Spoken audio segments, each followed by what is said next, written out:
Okay, page 26. Problem 3. Goals restrict your happiness. The implicit assumption behind any goal is this: once I reach my goal, then I'll be happy. The problem with a goal first mentality is that you're continually putting happiness off until the next milestone. I've slipped into this trap so many times I've lost count. For years, had happiness was always something for my future self to enjoy. I promised myself that once I gained 20 pounds of muscle or after my business was featured in the New York Times, then I could finally relax. Furthermore, goals create an either or conflict. Either you achieve your goal and are successful, or you fail and you are a disappointment. You mentally box yourself into a narrow version of happiness. This is misguided. It is unlikely that your actual path through life will match the exact journey you had in mind when you set out. It makes no sense to restrict your satisfaction to one scenario when there are many paths to success.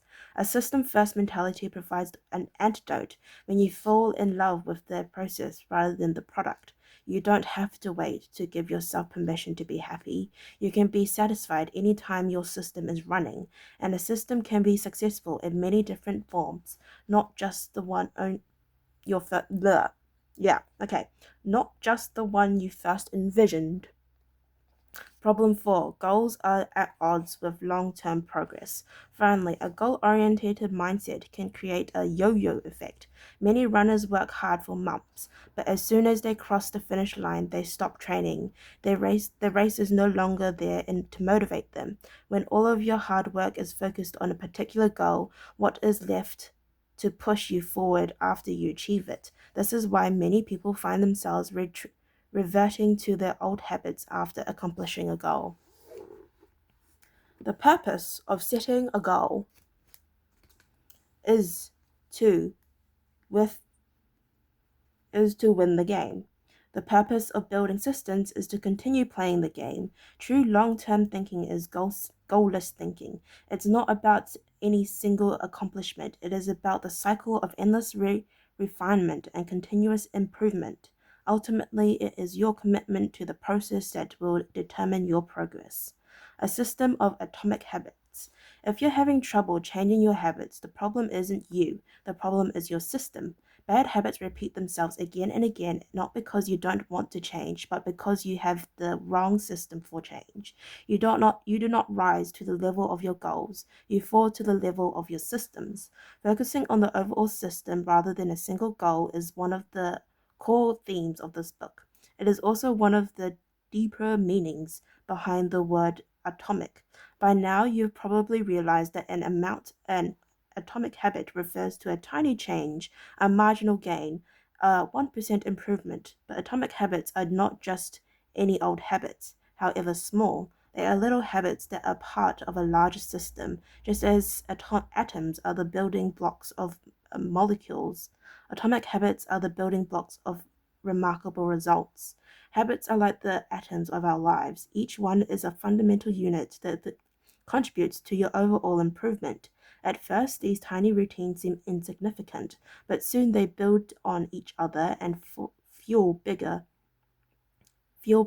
wins that multiply to a degree that far outweighs the cost of their initial investment.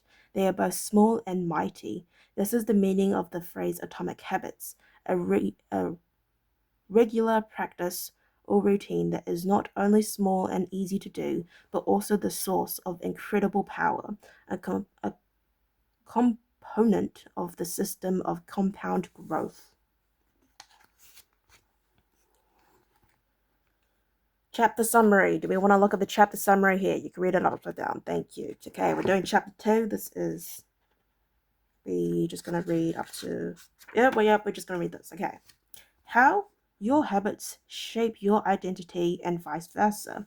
Why is it so easy to repeat bad habits and so hard to form good ones? Few things can have a more powerful impact on your life than improving your daily habits.